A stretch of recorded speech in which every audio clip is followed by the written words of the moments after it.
What's going on, everybody? Josh Engleman here for Stokastic.com, back again with my NBA DFS contenders on DraftKings for Monday, November 18th. Now be sure to hit that like button, subscribe to the channel, hit the notification bell so you know when everything goes live, and follow me on Twitter at Josh Engleman. Only 6 games on the DraftKings slate today, even though we have 8 getting played. So slightly smaller, bigger plays to have. Like Zach LaVine, for example. Not quite good enough to get into my top 5. Who will be my favorites? My top 5 plays? It's time to find out. First up at number 5, we have Karl-Anthony Towns, and we don't even know if he's playing today. Knicks on a back-to-back, don't have an injury report, and he has not exactly been healthy as of late. I've got him in for 34 minutes. He's around 17% optimal, 9K, center only, 26 points, 11.5 boards, 3 assists, a steal, and a block. It's a shame you don't get extra points for shots allowed at the rim, because then you'd be getting hell of a bonus from Karl-Anthony Towns. But I mean, it's the Wizards on the opposite side. There's no defense to speak of. Towns has been an absolute demon offensively so far for New York, and I don't expect that to change if he's able to play today. He's going to fill up the stat sheet. I mean, he's a very, very, very high likelihood for a double-double. There's not going to be much else going on from Towns, but the scoring is massive, the rebounds are massive, and if he happens to play today, he's one of the better plays you'll find.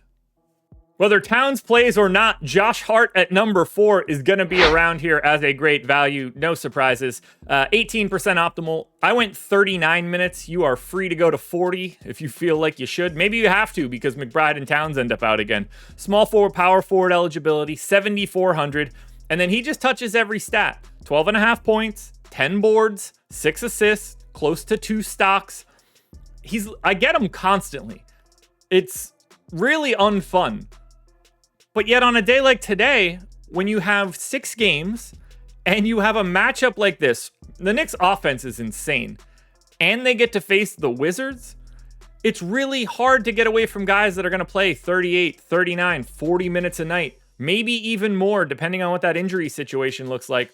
And it probably doesn't even matter if it's a blowout, because at least you're going to get massive points in that blowout, and at the very least, you're still probably getting 34 minutes out of Josh Hart. I mean, he could even close in a blowout. Tom Thibodeau doesn't care in any way. And that makes me not care, because I'm just going to have a lot of Josh Hart. Keeping up with the theme of New York Knicks playing massive minutes, Mel Bridges, come on down. It's the exact same situation as Josh Hart, but he just does it in a different way. You're going to get more scoring out of Bridges. I got him in for 18 points. Less rebounds and assists, 4.5 boards, 4 assists, 2 stocks, but it's better position and it's a better price. He's getting shooting guard, small forward eligibility. He's been playing 40 minutes a night for the last 5 and 39 plus basically the entire season. Don't really see any scenario where that's changing today. So if I'm ranking the Knicks, it does look like Mel Bridges is going to be at the top of the list. The flexibility of shooting guard, small forward, and 6,600 given his minutes, that's the best combination you have from New York. This one I hope comes down a little bit as we get closer to lock. Tobias Harris in at number 2. Power forward only. Pistons taking on the Bulls. 34 minutes a night for Tobias. He kind of just is a really average dude. 16 points, 7.5 boards, 3 assists, 2 stocks.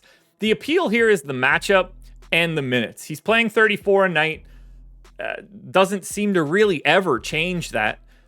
I don't usually love it as much with Cade and Jaden Ivey in, but it doesn't seem to matter because they're facing the Bulls, and the Bulls just aren't very good defensively. Their lineup generally is just trotting out below average defender after below average defender. Don't want to speak ill of Ayo Dosunmu here. I'm talking more of the Kobe Whites, the Zach LaVines, the Nikola Vucevic's of the world. I anticipate Tobias Harris coming down this list as the day goes on. I do anticipate Tobias Harris staying in the top 10 no matter what. He's a really good play today at 6,300. Today's a balanced day, not a stars and scrubs day. Finally, we get to the number 1 play of the day. That is Jared McCain. Get your TikTok dances ready. 32 minutes, taking on Miami, 5,800. Point guard, shooting guard eligible. Got him in for 20 real points, 4 assists, 3 boards, and a steal. He's the most optimal guy that I've gotten to so far today. And it's possible this ends up looking even better if Joel Embiid ends up out. He is questionable with an illness right now. McCain's been a revelation for the Sixers. shooting. He's getting up as many threes as he possibly can, and this dude is a legitimate real shooter. He could be a 40% guy for his career. And that makes it very appealing when you're starting and playing 32 minutes a night. Now, there may be even more shots to go around if Embiid goes away, but even with Joel Embiid in, this one has become very easy to me. Jared McCain is the number one contender. Alrighty, folks, that will do it. Those are my NBA DFS contenders on DraftKings for Monday, November 18th. There is no FanDuel video, but on my Twitter, you will be able to see my top 10 DraftKings plays and FanDuel plays, so follow me at Josh Engleman. And you'll get an update later tonight, somewhere in that 4 to 6 area, whenever we get a bunch more news and I can get these updates in. So you don't want to miss that. Make sure you're following me. Hit the like button on your way out the door. I'll see you guys tomorrow. We've got the NBA Cup again.